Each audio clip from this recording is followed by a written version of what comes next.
जय हिंद दोस्तों। स्वागत है आपका अपने यूट्यूब चैनल ओनली डिक्टेशन में।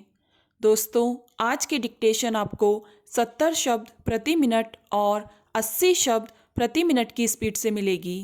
तो चलिए शुरू करते हैं। 70 शब्द प्रति मिनट डिक्टेशन शुरू होगी 3 सेकंड बाद।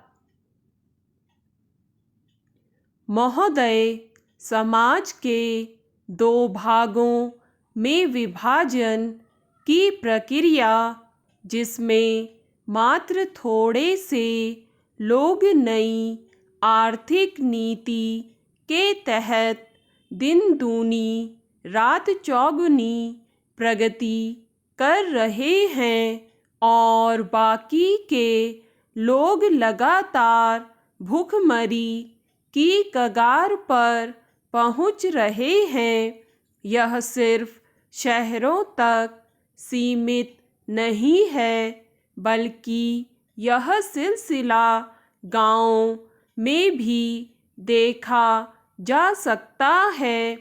आज विश्व में जहां कुछ विकासशील देश नए औद्योगिक देशों का रूप धारण कर रहे हैं, वहीं भारत जैसे कुछ देश नए कृषिरत देश का रूप अपना रहे हैं।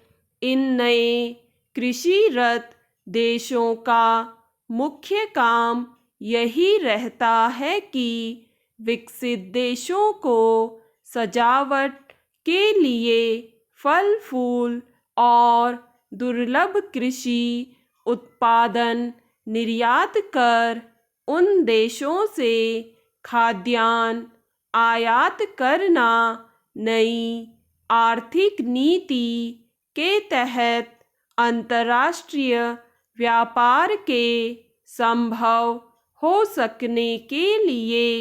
यह जरूरी है कि कृषि भूमि के इस्तेमाल किए जाने का तरीका ही बदल दिया जाए, क्योंकि खेती किस चीज़ की होगी, यह बात भूस्वामी की हैसियत से तय की जानी चाहिए। इसलिए यह ज़रूरी है कि बदलते उत्पादन को संभव बनाने के लिए जमीन स्वामित्व में बदलाव लाया जाए। कृषि के लिए ज़रूरी सामान दिए जाने वाले अनुदान में कमी, भूस्वामित्व की सीमा का अंत और निजी पूंजी को खेती का स्वामित्व दिया जाना कुछ ऐसे कदम हैं जिनके जरिए भूस्वामित्व में बदलाव लाया जा रहा है। मेरठ जिले में जमीन की बिक्री पर किए गए एक छोटे से अध्ययन से पता चलता है कि स्वामित्व इस प्रकार से बदल रहा है कि जिससे निर्यात के लिए उत्पादन सुनिश्चित किया जा सके। इस अध्ययन के अनुसार मेरठ में सीमांत और मध्यम किसानों की संख्या तो कम हो गई है, पर छोटे बड़े दोनों ही तबकों के किसानों की संख्या बढ़ गई है। सीमांत किसान अपनी जमीन से वंचित होकर खेतीहर मजदूरों की श्रेणी में आ गए और कई मध्यम किसान अपनी जमीन का एक हिस्सा बेचकर छोटे किसानों में शुमार हो गए हैं। अर्थात कृषि उत्पादन 2 अलग अलग गुटों में हो रहा है एक गुट अपनी ज़रूरत मात्र का अनाज उगने वाली छोटी जोतों का है, तो दूसरा बड़े खेतों का जिन्हें कंपनियां खरीद सकें, उनमें पूंजी लगा सकें और मात्र बेचने के लिए उत्पादन करते हुए विश्व के बाजार से जुड़ सकें।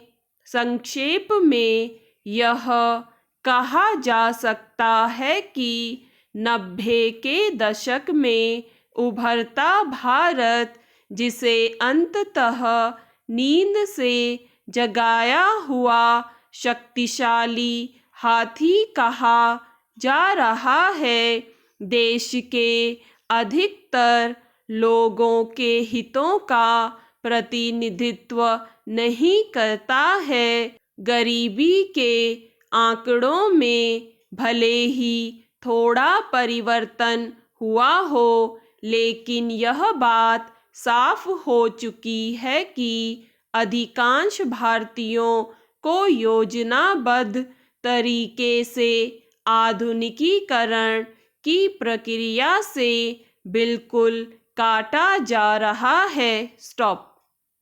दोस्तों, अब यही डिक्टेशन आपको मिलेगी 80 शब्द प्रति मिनट की गति से 3 सेकंड बाद। महोदय, समाज के 2 भागों में विभाजन की प्रक्रिया, जिसमें मात्र थोड़े से लोग नई आर्थिक नीति के तहत दिन दूनी रात चौगुनी प्रगति कर रहे हैं और बाकी के लोग लगातार भुखमरी की कगार पर पहुंच रहे हैं। यह सिर्फ शहरों तक सीमित नहीं है, बल्कि यह सिलसिला गांवों में भी देखा जा सकता है। आज विश्व में जहां कुछ विकासशील देश नए औद्योगिक देशों का रूप धारण कर रहे हैं, वहीं भारत जैसे कुछ देश नए कृषिरत देश का रूप अपना रहे हैं। इन नए कृषिरत देशों का मुख्य काम यही रहा है कि विकसित देशों को सजावट के लिए फल फूल और दुर्लभ कृषि उत्पादन निर्यात कर उन देशों से खाद्यान्न आयात करना नई आर्थिक नीति के तहत अंतर्राष्ट्रीय व्यापार के संभव हो सकने के लिए यह ज़रूरी है कि कृषि भूमि के इस्तेमाल किए जाने का तरीका ही बदल दिया जाए, क्योंकि खेती किस चीज़ की होगी यह बात भूस्वामी की हैसियत से तय की जानी चाहिए। इसलिए यह ज़रूरी है कि बदलते उत्पादन को संभव बनाने के लिए जमीन स्वामित्व में बदलाव लाया जाए, कृषि के लिए ज़रूरी सामान दिए जाने वाले अनुदान में कमी, भूस्वामित्व की सीमा का अंत और निजी पूंजी को खेती का स्वामित्व दिया जाना कुछ ऐसे कदम हैं जिनके ज़रिए भूस्वामित्व में बदलाव लाया जा रहा है। मेरठ जिले में जमीन की बिक्री पर किए गए एक छोटे से अध्ययन से पता चलता है कि स्वामित्व इस प्रकार से बदल रहा है कि जिससे निर्यात के लिए उत्पादन सुनिश्चित किया जा सके। इस अध्ययन के अनुसार मेरठ में सीमांत और मध्यम किसानों की संख्या तो कम हो गई है, पर छोटे बड़े दोनों ही तबकों के किसानों की संख्या बढ़ गई है।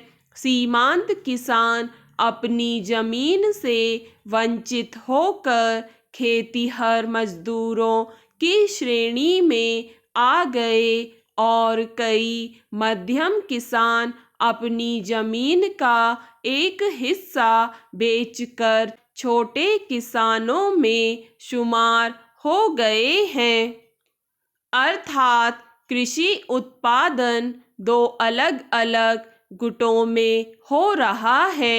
एक गुट अपनी ज़रूरत मात्र का अनाज उगने वाली छोटी जोतों का है, तो दूसरा बड़े खेतों का जिन्हें कंपनियां खरीद सकें, उनमें पूंजी लगा सकें और मात्र बेचने के लिए उत्पादन करते हुए विश्व के बाजार से जुड़ सकें। संक्षेप में यह कहा जा सकता है कि 90 के दशक में उभरता भारत, जिसे अंततः नींद से जगाया हुआ शक्तिशाली हाथी कहा जा रहा है, देश के अधिकतर लोगों के हितों का प्रतिनिधित्व नहीं करता है। गरीबी के आंकड़ों में भले ही